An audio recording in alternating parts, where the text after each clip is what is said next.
I think the trend for cocktails right now will get simpler because right now itself I think cocktails are getting too complicated, too much techniques where as a guest when I read the menu I'm like, holy shit, what is this ingredients and stuff. So instead of I think drinking should be a very simple, easy, no-brainer thing where I think highball will be the next in line. If you love a highball, then Singapore's White Shades is for you. This multi-concept, multi-floor bar has recently launched their Level 1, which is a dedicated highball bar. To find out more, we talk to JiaWei Bai, who also owns Singapore's Stay Gold Flamingo, about how to create the perfect highball and to get a sneak peek at their signature serve, the PawPaw Plum. Now, with this first floor of White Shades, you've decided to concentrate on the highball. Why is that? So I asked myself, what do I usually drink? And it's my off day or visiting other bars. So I would say that, oh, it's actually highball. So why not just focus on highball? More on carbonated drinks, especially at level 1, so we can start earlier in the day and then we can end even later at night. So started this highball concept where it doesn't clash with the cocktail concept at level 2 and the tap beers, tap cocktails, soju concept on the roof.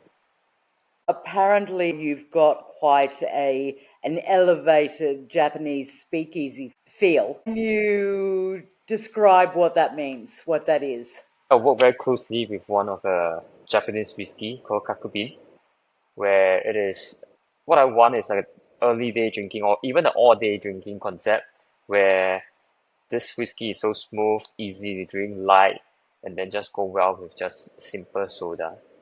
If you want a bit of flavor, you can just add some citrus to it. But for me, I just want it as simple as it is, whiskey and soda, perfect temperature, perfect pressure to keep the carbonation strong. Then for the food wise, it's really just more like the bites, not a full course of dinner or meal, which will not clash with the other floors also.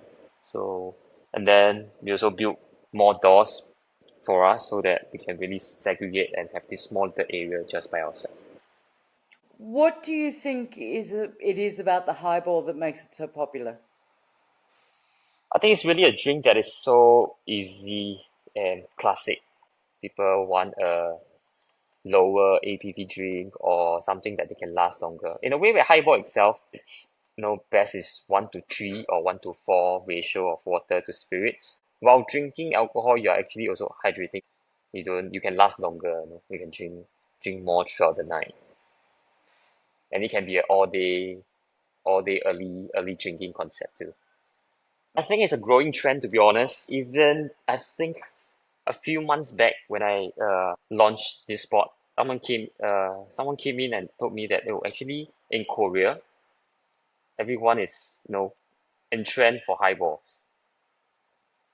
So I think in Asia right now the trend is it's going towards highball, where it is really fast free. You don't really have to think much, refreshing, easy to drink.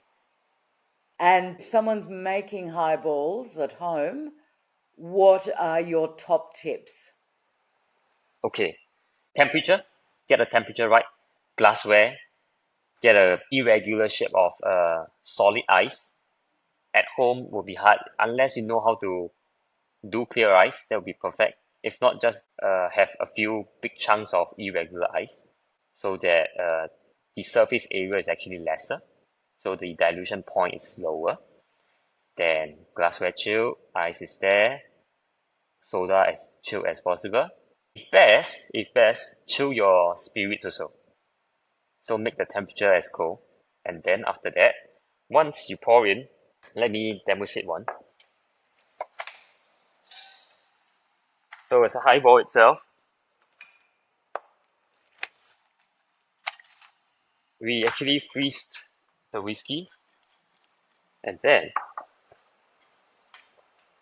really depends on you. You can do it in a small little 30 ml.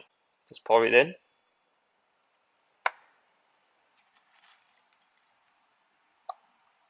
And then add some irregular ice to it. Then there's another tip. is that don't pour your soda straight to the ice, but find that little gap where it can go down and actually interact with the whiskey. So in a way, it will actually, mix it well rather than you're trying to layer the whiskey and the soda. Right. So once you pour it in, let the soda interact with the whiskey for this scenario, and let it actually mix. So find that little small gap.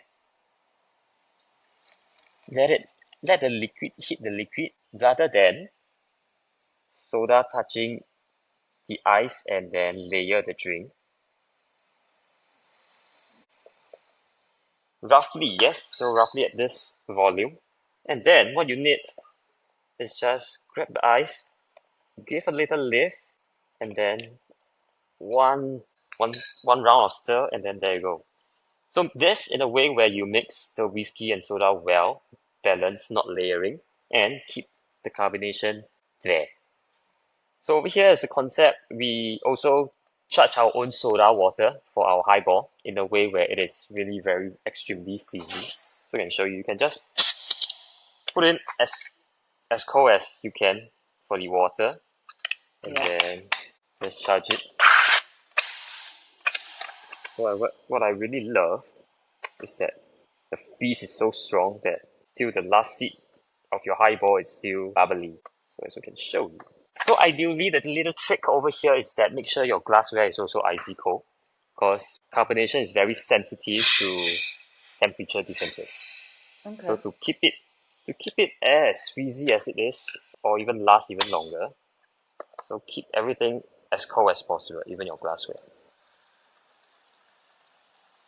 So you can see how fizzy it is Yeah. for the soda water. So this is what we do. This is how we Yep. serve our soda and how we add it to the whiskey. And this is the signature PawPaw Plum, where we carbonate everything together in this bottle and make it our own version of highball. Now, talk to us about the PawPaw Plum.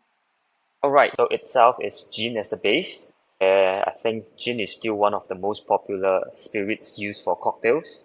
And then the flavor wise is coming from two, I would say, easy to go to flavors or ingredients that Singaporeans loved, which is the sour plum, and then I mix it up with soursop. Tell us what soursop is. Soursop is actually a fruit, quite a tropical fruit, I would say, commonly found in Malaysia. Its flesh is in white in color, it has seed in black, and then its skin is actually green. So it's So, quite is it like a fleshy. melon? Not really melon. Its flesh is a lot of fiber over there. And then how we really extract it out is actually remove the seeds, soak the flesh with water, and we sous vide it up to extract more flavors, and then we strain it out. So I would say it's a unique flavor where I also do not know how to describe it. If people are outside of Asia and they can't get hold of this, what would be the closest flavour to it? Closest flavor to it. Whoa. I think then you just stick with just sour plum without the soursop. That makes it. Because the Okay. soursop over there, it just gives more viscosity to the drink, where there is more weight to the drink. Do you want to show us how it's done? Sure. Alright, let's go. So what we do for carbonating drinks, so we work very closely with this carbonating machine called DrinkMate. I think it's in the States you can actually get it quite easily. So for us, we work very closely with them. What you do is just make sure all your ingredients are all batched up and Hmm. chilled as cold as you can, because carbonation is very sensitive to two things: the pressure that you gotta pump in and the temperature of the liquid. So what's Yep. good about this is that the carbonating head, you can actually, it's not attached to the body of the system, so you can actually remove it up. You can release the pressure. Let me slowly release it up. So the good thing is that you can carbonate anything, not just water to become soda, but the whole gin, whatsoever flavors that you have, batch it up like a cocktail itself, and then just carbonate it. And what's good about this is that there is a slow release of pressure and a fast release of pressure. So the only time you can actually remove this cap from the bottle is when the pressure is weak. So the mechanism is worked in a way where once it's locked, the pressure is high, you are not able to turn. So you need to slowly release the pressure so that it won't pop. So once it's done, yeah, it will explode. So usually come like this. You pour in the liquid as cold as you can, icy cold, that's perfect. You cap it up, and then what you need to do is just charge it up. And then usually I will rest it overnight so that the CO2 and the liquid actually bonds better. And then once you need it, you slow release it. So while it's slow release, let me get the glassware. So we serve it as in this glass, serve tall like a highball. And what we do over here is that we purchase one big block, 18 kg of clear ice, and then we chip into irregular shapes. In this way, the irregular shape of the ice will trap all the bubbles in between the drinks, rather than it's just one spear long ice where the carbonation straight fills it up. What I want is trap all the bubbles in between the ice to make sure or to keep the drink easy. So once we are done with the ice, we can fast release it. So you can see all the bubbles forming up while we release the pressure.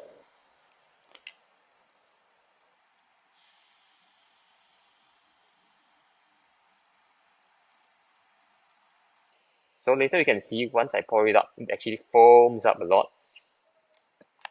So you just need to pour very gently.